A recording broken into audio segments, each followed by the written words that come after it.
Well, it looks like there is some big news today coming from the Maryland Transportation Authority regarding the Key Bridge rebuild. A drum roll, please. Uh, since the Dali took out the bridge and cost the lives of 6 workers who were up on top of the bridge, it's now time to really start moving forward with the reconstruction of the bridge. And in a statement that they released today, we'll put it up and we're going to kind of go over it with you. The demolition that's got to take place, they got to get all the existing pylons and bridge structure out of there. It's got to be a clean slate there before they start construction of the new bridge, because it is going to be a completely new design. It's going to be supported differently. They got to clean all that up before they can get started. But on or about, which I love, on or about July the 7th, they're going to start demolition on the project. They're saying it's going to take several months, and they're going to be using a lot of heavy equipment, and they're going to have to basically remove those the sections and pylons of the bridge that are still standing there. One thing I did notice here is that they say in their statement that controlled detonations will not be used during this phase of the demolition. So we won't see, or should not see, or hear any of the demolition explosive type stuff going on in the process. But they're going to have to remove basically everything going back, and then they're going to have to level the ground as well, because the approaches will be completely different than what they were for the old bridge. And of course, both sides of the river, all that's going to have to happen. And then what nearby communities should expect: active tug and barge operations in the area. So that of course means they're probably going to be closing off some areas in there to some of the boating traffic. They're not going to want you to get around all that activity while it's taking place, and probably expect those areas to kind of move around a bit while the process is ongoing.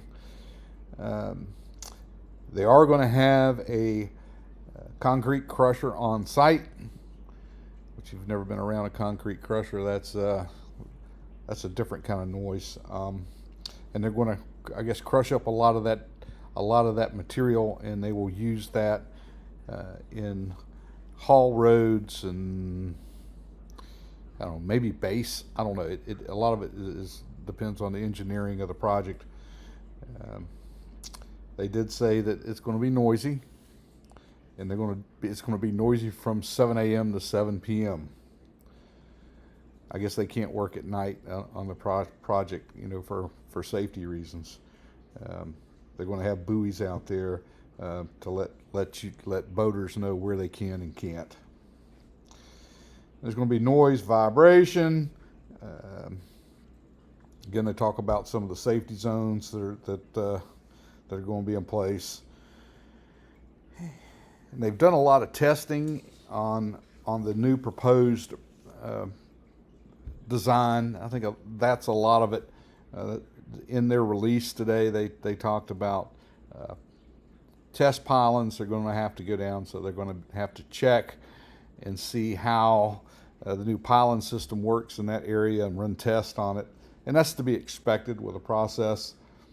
You want to see how the tide's going to affect that, how it's going to settle, all those types of things. And the engineers will run those tests, and they'll gather that data so that they can give it a thumbs up or a thumbs down. Hopefully it's a thumbs up for everybody there in the city and in the outlying part of Baltimore that have been going through this, of not having that roadway.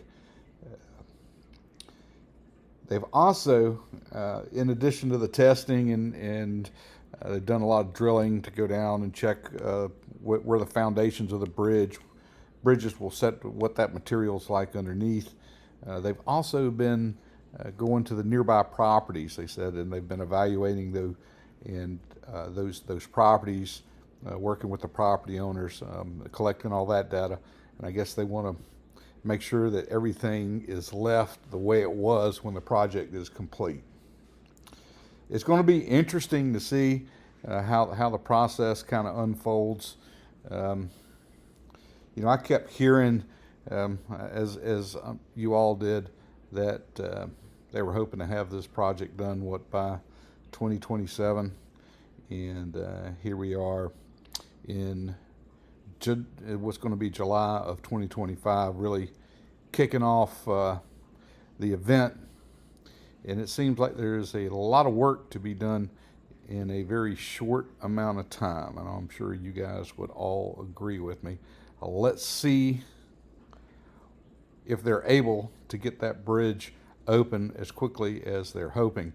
What do you guys think? Let me know in the comments what your estimate is for the bridge opening. This is big news, though, because this thing is, it costs people so much time, and that equates to money. A lot of people that live outside of the city were using the bridge to get into the city.